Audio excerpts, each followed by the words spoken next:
Young Chavez. Tom Hiddleston! Sa katatapos na world premiere ng Thor 2 sa London, bukod sa bidang sina Chris Hemsworth at Natalie Portman, pinagkaguluhan din ng fans si Tom Hiddleston.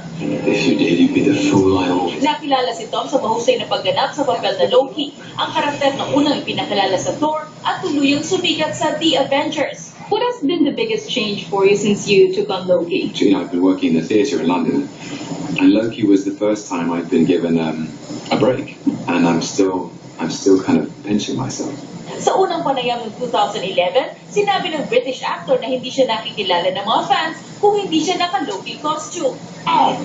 Pero ngayon, itinuturing ng isa si Tom sa pinaka-importanting bituin sa mga pelikula ng Marvel Universe. Sa kabila nito, mahalaga pa rin sa aktor ang magampanan niya ng maayos ang kanyang papel. He is this broken spirit, Yeah. And his surface is charm and playfulness and mischief, but then underneath it is a kind of is a big old cauldron of pain and despair. And Bagamat kontrabida, inaabangan ng mga nakakatawang eksena ni Loki. Dahil dito, marami sa kanyang fans ang umaasa na makalabas din siya sa American TV show na Saturday Night Live. Would you be open to something like hosting SNL? of course I would, yeah, that'd be fantastic. Ipapalabas ang Thor 2 sa Maynila sa October 30. Young Chavez.